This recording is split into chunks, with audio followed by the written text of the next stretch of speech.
Hey guys, my name is Kunal. I'm a business coach, public speaker and digital marketer.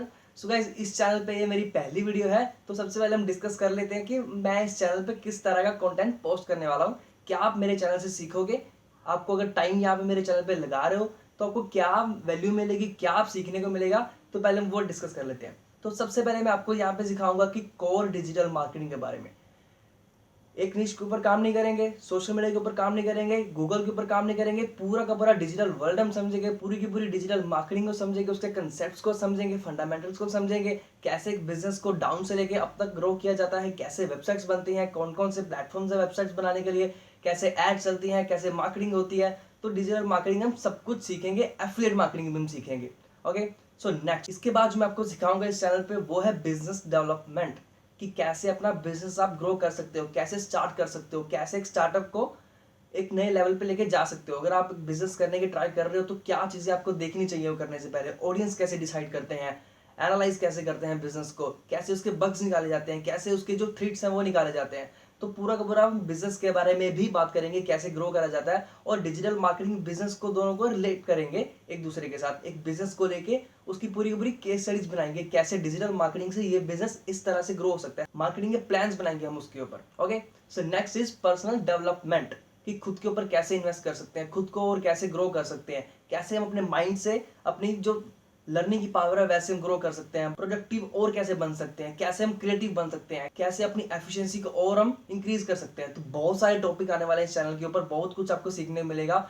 तो आप अभी के अभी मेरा चैनल सब्सक्राइब कर लीजिए, ये मेरी पहली वीडियो है। तो जो थंबनेल देख के आप यहाँ पे आए हो, तो पहले आपको मैं वो बता दूं लॉकडाउन में आप कैसे अर्निंग कर सकते हो। मैं ये नहीं बताऊंगा कि अनप्रैक्टिकल बात नहीं करूंगा, मैं वो बताऊंगा जो मैं कर रहा हूँ। ओके, लोग ये बताते हैं कि कैसे आप कर सकते हो, लेकिन वो खुद नहीं कर रहे होते उन चीजों को, लेकिन मैं आपको वही बताऊंगा जो मैं कर रहा हूँ। गाइस, दो तरीके हैं घर पे बैठ के कमाने के लिए, लेकिन उसके लिए एक कंडीशन है। आपके पास कुछ ना कुछ अमाउंट ऑफ सेविंग्स आपके पास होनी चाहिए। आपके पास 10,000 रुपए, 20,000 रुपए, 50,000, 1 लाख होने चाहिए। अगर आपके पास वो नहीं है तो आपके लिए ये करना बहुत मुश्किल है, बहुत टाइम लग जाएगा आपको। कुछ ना कुछ आपके पास इन्वेस्टमेंट होनी जरूरी है। तो सबसे पहले मैं बता दूंगी क्या वे है वो करने का। तो पहला टॉपिक, स्टॉक मार्केट। गाइज मेरी बात ध्यान से सुनिए, स्टॉक मार्केट कोई सट्टा नहीं है, कोई जुआ नहीं है। लोग इसको इस तरह से देखते हैं कि ये एक सट्टा जुआ है जहां पे लोग पैसा लगाते हैं और अपना पैसा डुबा लेते हैं। गाइज वो बेवकूफ लोग होते हैं जो बिना समझ के, बिना दिमाग लगाए, बिना एनालाइज करे किसी भी कंपनी के अंदर पैसा लगा देते हैं और बाद में पछताते हैं। और वही जाके चार लोगों और बताते हैं यार मैंने पैसा लगाया, मेरा पैसा डूब गया, मेरे शेयर का प्राइस कम हो गया और मेरे पैसे डूब गए। गाइस ये वो लोग होते हैं जिन्होंने कुछ सीखा नहीं होता, जिनको कुछ पता नहीं होता, जिनको एक्चुअल में कुछ नॉलेज नहीं होती स्टॉक मार्केट के बारे में, कि कैसे इन्वेस्टमेंट करी जाती है, कैसे कंपनीज चूज करी जाती है। सबसे बड़ी बात, कब खरीदना है। जैसे अब हर कंपनी का शेयर का प्राइस है वो डाउन है, अब खरीदने का टाइम है, लोग अब बेच रहे हैं क्योंकि अब पैसों की जरूरत है। अरे अब बेचो मत, अब और खरीदो, ताकि जब लॉकडाउन खुलेगा, जब कंपनीज के ऑपरेशन शुरू होंगे, उसके प्राइस बढ़ेंगे, तब जाके वहां पे उसको बेच सके या उसको लॉन्ग टर्म में रख सके। तो ये सबसे पहला तरीका हमारे पास स्टॉक मार्केट का है। ठीक है, तो स्टॉक मार्केट के अंदर मैं आपको पहले ये कहूंगा कि पहले इसको सीखें। यूट्यूब पे जाएं, वहां पे हजारों ऐसी वीडियोस पड़ी हैं जो स्टॉक मार्केट के बारे में आपको सिखाती हैं। स्टॉक मार्केट को समझें, उसके बारे में पढ़ें, कैसे कंपनी सेलेक्ट करी जाती है, कैसे आपका डीमैट अकाउंट खुल सकता है, कैसे क्या इंट्राडे होता है, क्या लॉन्ग टर्म इन्वेस्टमेंट होती है। बहुत सारी चीजें आपको सीखने को मिलेंगी। उसके बाद ही आप स्टॉक मार्केट के अंदर इन्वेस्ट कीजिए, बिना सोचे समझे अंधा किसी भी कंपनी का देखा, हाँ इसका प्राइस ग्रोथ चल रहा है, इसका प्राइस चल रहा है, इसका प्राइस आप इतना ऊपर गया उसमें लगा दिया, कल को पता चला उसका प्राइस डाउन आ गया, आपके पैसे डूब गए, तो उसके लिए मैं जिम्मेदार नहीं होऊंगा। मैं पहले बता रहा हूँ, आपको पहले स्टॉक मार्केट सीखनी पड़ेगी, उसके बाद आपको उसके अंदर इन्वेस्टमेंट करनी पड़ेगी। और उसके बाद भी आपको एकदम से इतने लाखों रुपए नहीं लगा देने हैं, धीरे धीरे करके दो दो तीन तीन पांच पांच 10,000 20,000 करके आपको इन्वेस्टमेंट करनी है, ताकि आप उसको अच्छे से एनालाइज कर सकें, उसको अच्छे से सीख सके। उसके बाद आप अपने लॉन्ग टर्म गोल सेट कर सकते हो, लॉन्ग टर्म अपनी इन्वेस्टमेंट और ज्यादा उसके अंदर इक्विटी के अंदर बाय करके रख सकते हो। तो ये था पहला तरीका जो है स्टॉक मार्केट। इसके लिए आपको कुछ ना कुछ सेविंग्स आपके पास होनी चाहिए स्टार्ट करने से पहले। Okay, so the second is mutual funds. देखिए, म्यूचुअल फंड्स और स्टॉक मार्केट ये दोनों सिमिलर ही हैं। देखिए, म्यूचुअल फंड्स उनके लिए जिनको इतना दिमाग नहीं लगाना है। जैसे अब मैं आपको बता रहा था कि आपको स्टॉक मार्केट सीखनी पड़ेगी, 1-2 महीने इन्वेस्ट करना पड़ेगा, उसके ऊपर टाइम लगाना पड़ेगा, दिमाग लगाना पड़ेगा। तो ये चीज उनके लिए है जो इतनी मेहनत नहीं करना चाहते। लेकिन इसके अंदर एक थ्रो बैक है, वो क्या है कि जहां पे आपको स्टॉक मार्केट के अंदर 20, 25, 30, 40% की आपको रिटर्न मिलती है, यहाँ पे आपको वो चीज नहीं मिलती, यहाँ पे आपको कम मिलती है। यहाँ पे आपका पैसा सिक्योर रहता है। स्टॉक मार्केट के अंदर रिस्क होता है, इसके अंदर इतना ज़्यादा रिस्क नहीं होता, कुछ पॉइंट्स का रिस्क होता है, वो भी आपका कवर हो जाते हैं अगर आप लॉन्ग टर्म के लिए किसी फंड के अंदर अच्छे से इन्वेस्ट करके रखते हो। तो म्यूचुअल फंड्स में इन्वेस्ट करने के लिए काफ़ी सारी ऐप्स हैं, जैसे कि ग्रो ऐप, जो कि मैं पर्सनली यूज़ करता हूँ। तो वहाँ से जो अपना फंड है, वहाँ से आप जाके अपना चूज़ कर सकते हो किस फंड के अंदर आपको पैसा लगाना है। तो म्यूचुअल फंड्स के अंदर आपको 12 से 13 से 15-20% तक रिटर्न मिल जाते हैं अगर आप अच्छे टाइम के लिए इन्वेस्टमेंट करके रखते हो। अब आपके माइंड में ये आ रहा होगा कि स्टॉक मार्केट इतने अच्छे रिटर्न देती है और म्यूचुअल फंड्स इतने अच्छे रिटर्न क्यों नहीं देता। मैं बताता हूँ। म्यूचुअल फंड्स क्या करता है कि जो हम अपने पैसे उनको देते हैं इन्वेस्टमेंट करने के लिए किसी फंड के अंदर, मान लीजिए मैंने एसबीआई फंड के अंदर अपना जो पैसा लगा दिया, लेकिन मेरा जो पर्सनली पैसा लगा हुआ, मेरा नेपोलियन फंड के अंदर मेरा पैसा लगा हुआ है, लेकिन मान लीजिए मैंने, ठीक है, हमने नेपोलियन के अंदर मैंने अपना पैसा लगा दिया। अब वो पैसे का कैसे मुझे वापस करेंगे, कैसे उनका जो बिजनेस मॉडल कैसे रन करता है। देखिए, उनके पास एक फंड मैनेजर होता है जो कि हजारों करोड़ों रुपए को इन्वेस्ट करता है स्टॉक मार्केट के अंदर। वो भी स्टॉक मार्केट के अंदर पैसा लगाते हैं, लेकिन उनके पास अच्छा एक्सपीरियंस होता है, उन्होंने अच्छी स्टडी करी होती है, उन्होंने अपनी बीबीए एमबीए उसी स्पेशलाइजेशन के अंदर करी होती है, फाइनेंशियल के अंदर, फाइनेंस के अंदर करी होती है। तो इसके लिए उनको अच्छी नॉलेज होती है और वहां से वो हमारा पैसा वो स्टॉक मार्केट के अंदर लगाते हैं, वहां से वो 30-35% या ज्यादा का भी रिटर्न या कम का रिटर्न निकालते हैं और हमें कुछ परसेंट हमें भी देते हैं। मैं आपको एक चीज और बता देता हूँ कि स्टॉक मार्केट और म्यूचुअल फंड्स काम कैसे करता है शेयर्स के मामले में। देखिए, मान लीजिए आपके पास 50,000 रुपए और आपने 2 कंपनी चूज करी और आपने 25-25,000 रुपए स्टॉक मार्केट के अंदर लगा दिए डायरेक्टली, चाहे आपने सीख के चाहे बिना सीखे आपने वहां पे लगा दिया, आपके 2 कंपनीज के अंदर 25-25,000 के अपने शेयर वहां पे खरीद लिए।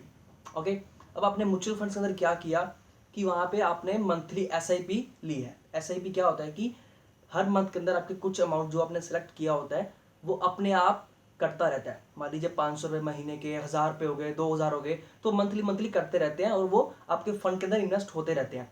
अब यहाँ पे लॉस के चांसेस भी ज़्यादा होते हैं और रिटर्न के चांसेस ज़्यादा होते हैं। यहाँ पे लॉस के चांसेस भी कम होते हैं म्यूचुअल फंड्स के अंदर, और यहाँ पे रिटर्न के चांसेस भी कम है, इतने इतने खास रिटर्न नहीं आते। यहाँ पे म्यूचुअल फंड्स हमें इतने कम रिटर्न क्यों देते हैं, देखिए, और यहाँ पे इतने चांसेस क्यों है लॉसेस के। देखिए, आपने स्टॉक मार्केट के अंदर सिर्फ 1-2 कंपनी के अंदर पैसा लगाया, मान लीजिए कि वहां पे शेयर कम हुआ तो आपने वहां पे जो स्टॉक खरीद रखे थे उसका रेट डाउन हुआ और आपको लॉस हुआ। लेकिन म्यूचुअल फंड्स के अंदर क्या होता है कि चाहे आपने 10,000 रुपए भी इन्वेस्ट करे हैं आपने, तो जो आपका जो फंड मैनेजर है, जिस फंड के अंदर आपने लगाया हुआ है, ठीक है, तो वो क्या करता है, अपने 10,000 रुपए को बहुत सारी कंपनीज के अंदर डिवाइड करके आपकी इन्वेस्टमेंट करता है। यहाँ पे सिर्फ आपने 2 कंपनी के अंदर इन्वेस्टमेंट करी, यहाँ पे आपके 10-15-20 कंपनीज के अंदर आपकी इन्वेस्टमेंट होती है। आपके 10,000 रुपए 10-20 कंपनीज के अंदर डाइवर्सिफाई होते हैं। मान लीजिए एक कंपनी के अंदर लॉस हुआ तो दूसरी कंपनी से रिकवर हो जाता है, तीसरी के अंदर हुआ तो चौथी से रिकवर हो जाता है।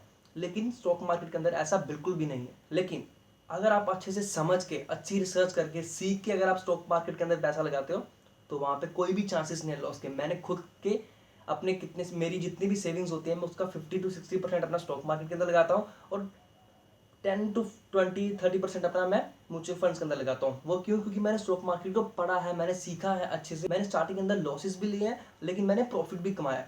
तो वो कैसे? मैंने सिर्फ सीखा है। मैंने अंधेधुंध अकाउंट खोल के डीमैट अकाउंट ओपन किया, पैसा नहीं लगाया। मैंने 2-3 महीने अच्छे से सीखा। पहले मैंने फ्री से सीखा, फिर मैंने पेड कोर्सेज लिए, फिर मैंने धीरे धीरे करके 2-3 हजार करके मैंने इन्वेस्टमेंट करनी स्टार्ट करी। सो गाइस, ये थी मेरी आज की वीडियो जहाँ पे मैंने आपको बताया कि म्यूचुअल फंड्स के बारे में और स्टॉक मार्केट के बारे में, कहाँ से आप कितनी अर्निंग कर सकते हो, क्या क्या उसके अंदर रिस्क फैक्टर्स हैं, क्या क्या रिटर्न्स के फैक्टर्स हैं। तो आई होप आपको ये मेरी पहली वीडियो अच्छी लगी होगी। तो गाइज, इस चैनल पे बने रहना, मैं आपको बहुत सारी चीजें सिखाने वाला हूँ। जैसे कि मैंने पहले आपको बताया कि digital marketing, personal development, business coaching, हर चीज के बारे में बताने वाला हूँ। नोट, मैं इस चीज के पैसे लेता हूँ बिजनेस कंसल्टेशन देने के, लेकिन यहाँ पे आपको मैं हर चीज फ्री सिखाने वाला हूँ। क्यों? क्योंकि अब मैंने जो चीज सीखी है मेरे अंदर वो भरी पड़ी है। मैं चाहता हूँ कि मैं उस चीज को किसी को डिलीवर करूँ फ्री के अंदर, मैं उसको सिखाऊं, लोगों को वैल्यू दूं, ताकि जो और बहुत सारे लोग हैं जो इस चीज के बारे में सीखना चाहते हैं, उनको सही सोर्स नहीं मिल रहा है, तो वो सीख सके।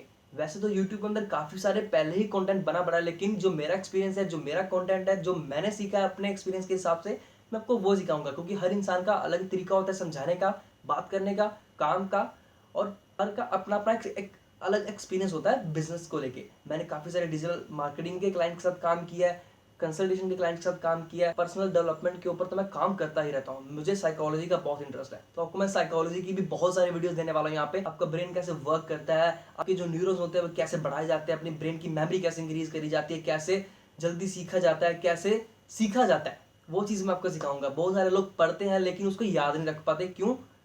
आगे मैं बताने वाला हूँ। Thank you very much guys. यहाँ तक मेरे साथ बने रहने के लिए। और वीडियो के अंदर कमेंट जरूर करना कि आपको वीडियो मेरी कैसी लगी। और म्यूचुअल फंड्स के बारे में अगर आपको और जानना है तो कमेंट में बताइए, मैं आपको वीडियो बना के दूंगा कि कैसे आप म्यूचुअल फंड्स बाय कर सकते हो। Hope guys you like my video, hit the like button, hit the subscribe button. Thank you.